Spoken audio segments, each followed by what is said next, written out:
नमस्कार दोस्तों, स्वागत है आपका हमारे YouTube चैनल में। मध्यकालीन भारतीय इतिहास की इस पहली वीडियो में हम जानेंगे भारत पर अरबों का आक्रमण और तुर्की आक्रमण। तो आइए जानते हैं दोस्तों, भारत पर अरबों का आक्रमण। तो भारत पर आक्रमण करने वाला जो प्रथम अरब मुस्लिम था वो कौन था? तो आंसर हो जाएगा मोहम्मद बिन कासिम। और दोस्तों, मोहम्मद बिन कासिम ने सिंध और मुल्तान पर विजय प्राप्त की थी 712 ईस्वी में। तो सर्वप्रथम उसने सिंध और मुल्तान में आक्रमण किया था और विजय प्राप्त की थी। तो उस समय सिंध के जो राजा थे वो कौन थे? तो उस समय थे ब्राह्मण वंशी राजा दाहिर, जिनका पूरा नाम है राजा दाहिर सेन। और दोस्तों, राजा दाहिर सेन ही जो है सिंध के अंतिम हिंदू राजा थे। अगर प्रश्न पूछता है कि सिंध के अंतिम हिंदू राजा कौन थे, तो आंसर हो जाएगा राजा दाहिर सेन। इसको भी ज़रूर आप लोग नोट डाउन करें। और मोहम्मद बिन कासिम का भारत पर जो आक्रमण करने का उद्देश्य था वो धन दौलत लूटना और इस्लाम धर्म का प्रचार प्रसार करना दोनों था। आइए जानते हैं दोस्तों, भारत पर प्रथम तुर्क का आक्रमण किसने किया? तो प्रथम तुर्क का आक्रमण किया था गजनी का शासक, जिसका नाम था सुबुक्तगीन। तो सुबुक्तगीन कौन था, इसके बारे में जानने से पहले हम जानते हैं गजनी। तो बेसिकली गजनी जो था वो अफगानिस्तान का एक क्षेत्र या साम्राज्य था, जिसे 932 ईस्वी में एक तुर्क सरदार अल्पतगीन के द्वारा स्थापित किया गया था। तो अल्पतगीन की मृत्यु के पश्चात, जिसने गजनी की स्थापना की, उसके मृत्यु के पश्चात 972 ईस्वी में जो गजनी की गद्दी पर बैठा उसका नाम था पिरिगितिन। और इसी के शासनकाल पर जो है भारत पर अटैक हुआ था। और प्रथम तुर्क आक्रमण के दौरान पंजाब में शाही वंश का शासक कौन था? तो उस समय जो शासक था पंजाब का वो राजा जयपाल था।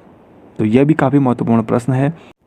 तो इसके पश्चात अल्पतगीन का दामाद या फिर उसका गुलाम ही वही था, अपने गुलाम को इसने अपना दामाद बनाया था, जिसका नाम था सुबुक्तगीन। वह जो है गजनी की गद्दी पर बैठा सन 977 ईस्वी में। तो 972 से लेकर 77 तक पिरिगितिन जो है शासनकाल में रहा। तो इसी पिरिगितिन के शासनकाल के दौरान भारत पर अटैक किया था सुबुक्तगीन ने, जो कि अल्पतगीन का गुलाम और दामाद दोनों था। तो यही था दोस्तों सुबुक्तगीन, जिसने भारत पर आक्रमण किया, जो कि भारत में आक्रमण करने वाला प्रथम तुर्क था। इसके पश्चात इसका बेटा महमूद गजनबी गद्दी पर बैठा 998 में। इसके बारे में हम आगे जानते हैं, जिससे बहुत सारे प्रश्न एग्जाम्स में पूछे जाते हैं। तो महमूद गजनवी कौन था? सुबुक्तगीन का पुत्र था। इसका जन्म हुआ था 1 नवंबर 971 ईस्वी में। और महमूद गजनवी गद्दी पर बैठा अपने पिता की मृत्यु के पश्चात सन 998 ईस्वी में।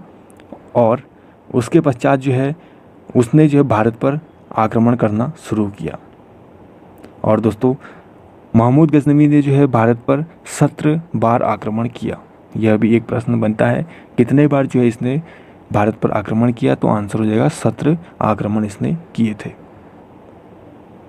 और दोस्तों, महमूद गजनवी का जो पहला आक्रमण है वो 1000 ईस्वी में हुआ था, जो कि पेशावर के कुछ भागों पर उसने अधिकार करके वह अपने देश लौट गया था। तो पहला आक्रमण हुआ 1000 में। उसके पश्चात उसने 1001 से लेकर 1027 तक, याद रखिएगा, 1001 से लेकर 1027 तक 17 बार आक्रमण जो मैंने बताया ये इन बीच में ही किया था, 1001 से लेकर 1027 तक। उसमें से जो पहला युद्ध हुआ था वो हुआ था आपका सन 1000 के बाद 1001 में, जिसे वहिंद की प्रथम लड़ाई के नाम से जाना गया। अब वहिंद की प्रथम लड़ाई किस किस के बीच हुई थी? तो यह जो लड़ाई हुई थी आपका, वो हुई थी पंजाब के हिंदू शाही वंश का राजा जयपाल को उसने इसमें पराजित किया था वहिंद के प्रथम लड़ाई में। और द्वितीय लड़ाई जो कि 1008 में हुई थी, यहाँ पर उसने जो है हिंदू शाही वंश के आनंद पाल को हराया था। पहले वाले में उसने हराया था जयपाल को और दूसरे वाले में उसने हराया था आनंद पाल को। तो ये डीपली क्वेश्चन है। बाकी अगर वहिंद की प्रथम और द्वितीय लड़ाई पूछे तो सन 1001 और 1008। और दोस्तों महमूद गजनवी का जो सबसे चर्चित आक्रमण रहा वो 1025 ईस्वी में सोमनाथ मंदिर पर जो आक्रमण किया था वो जो है काफ़ी प्रसिद्ध रहा था। दोस्तों जो सोमनाथ के शिव मंदिर पर उसने आक्रमण किया वो काफ़ी चर्चित में रहा। और अगर इसके बारे में बात करें तो गुजरात के काठियावाड़ में समुद्र किनारे स्थित सोमनाथ मंदिर से उसे जो है काफ़ी भारी मात्रा में उससे लूट मिली थी। करीब करीब 20 लाख दिनार की संपत्ति उसके हाथ लगी थी। उस समय जो है सोमनाथ की रक्षा में सहायता करने वाले वहाँ के जो शासक थे अनहिलवाड़ा, उस पर जो है महमूद ने आक्रमण किया था। इसके पश्चात जो है सोमनाथ मंदिर लूट कर ले जाने के बाद भी महमूद पर जाटों ने आक्रमण किया और कुछ संपत्ति लूट ली। अगला पॉइंट है महमूद गजनी का अंतिम भारतीय आक्रमण कौन सा था? तो 1027 ईस्वी में जाटों के विरुद्ध यह जो है इसका अंतिम आक्रमण था। 17 बार इसने आक्रमण किया था, तो इसमें से जो ये लास्ट वाला आक्रमण है वो जाटों के विरुद्ध किया था, जो कि आगरा के निकट भेरा के दुर्ग पर उसने आक्रमण किया सन 1027 ईस्वी में। नेक्स्ट पॉइंट है सुल्तान की उपाधि धारण करने वाला प्रथम शासक कौन था? तो यह भी है आपका महमूद गजनवी। और महमूद गजनवी को भारतीय इतिहास में किस नाम से जाना जाता है? तो महमूद गजनवी को भारतीय इतिहास में जाना जाता है बुत सिकन के नाम से। याद रखिएगा, बुत सिकन, जिसे हम बोल सकते हैं मूर्ति भंजक। और अगर बात करें महमूद गजनवी के दरबार के प्रसिद्ध इतिहासकार या फिर इतिहास विद्वान, जिनमें से पहले हैं राजकवि फिरदौसी जिन्होंने शाहनामा लिखी। याद रखें, शाहनामा इन्होंने लिखी थी, शाहनामा। और दूसरे कवि जो थे वो अलबरूनी थे, जिन्होंने एक पुस्तक लिखी जिसका नाम है तहकीक-ए-हिंद। बेसिकली अफगानिस्तान में जैसे ही गजनी वंश का पतन शुरू होने लग गया तो उसी का एक छोटा सा कबीला या राज्य था जिसका नाम क्या था? गौर। तो वह जो है पावर में आने लग गया। और इस गौर कबीले का जो शासक था उस समय, उसका नाम था मोहम्मद गौरी, जिसके बारे में हम आगे जानेंगे।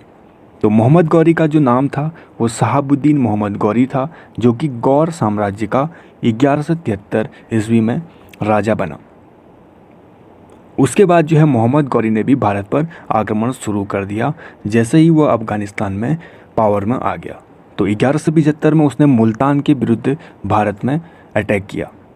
और मुल्तान में जो है उस समय जो शासक था उसका नाम था राजा दाऊद। उसे मोहम्मद गौरी ने पराजित कर दिया। और अगर पूछे कि मोहम्मद गौरी का जो उद्देश्य था भारत पे वो क्या था, तो मुस्लिम साम्राज्य स्थापित करना। इसी वजह से भारत में मुस्लिम साम्राज्य का संस्थापक भी मोहम्मद गौरी को माना जाता है।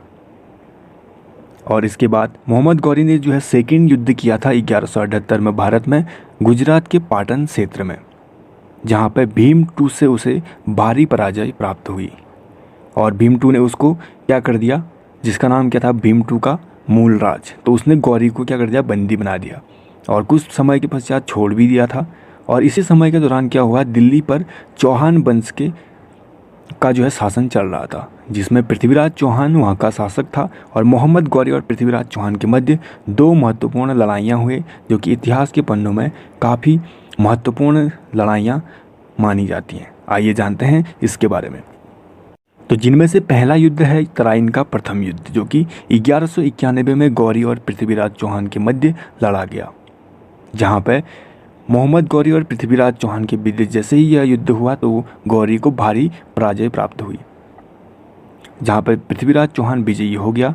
और इसके पश्चात 1192 में तराइन का द्वितीय युद्ध लड़ा गया, जहाँ पर मोहम्मद गौरी फिर पृथ्वीराज चौहान से विजयी प्राप्ति इसने कर ली। और तराइन के द्वितीय युद्ध के बाद ही मोहम्मद गौरी ने दिल्ली और अजमेर पर कब्जा करके भारत में मुस्लिम साम्राज्य की नींव डाल दी। और इसके पश्चात 1194 में उसने जो है चंदावर का युद्ध लड़ा जयचंद के मध्य, जो कि मोहम्मद गौरी ने जो है कन्नौज के राजा जयचंद के मध्य लड़ा था। और यहाँ पर जो है गौरी विजयी रहा।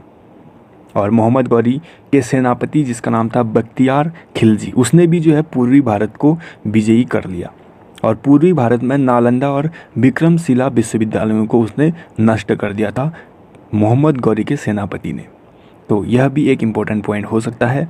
और इसके पश्चात क्या हुआ, 1206 ईस्वी में मोहम्मद गौरी ने जो अपना पूरा साम्राज्य जो है, जितना भी नेतृत्व भारत में था, वह कुतुबुद्दीन ऐबक को सौंप दिया और वह अपने गृह प्रांत अफ़गानिस्तान की ओर लौट रहे थे। तो जैसे ही वो लौट रहे थे तो रास्ते में कुछ विद्रोहियों ने उन पर हमला कर दिया और उनकी हत्या कर दी। तो इनकी हत्या हुई थी।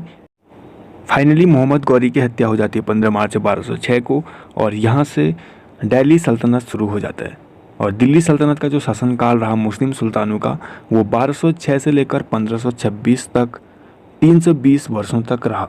और यही दिल्ली सल्तनत के अंतर्गत 5 पृथक वंशों का शासन रहा था। इन सब के बारे में हम आने वाले वीडियोस में बात करेंगे। और हो सकता है जब आप ये वीडियो देख रहे हैं तो तब तक दिल्ली सल्तनत के सभी वीडियो आ भी चुके होंगे। तो एक बार चैनल के प्लेलिस्ट में जाकर ज़रूर चेकआउट करें।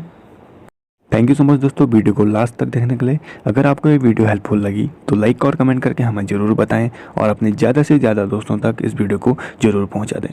और हमें सपोर्ट करने के लिए नीचे दिए गए सब्सक्राइब बटन को प्रेस करके बेल आइकन को ज़रूर प्रेस करें ताकि आगे भी ऐसे ही वीडियो हम लेकर आते रहें।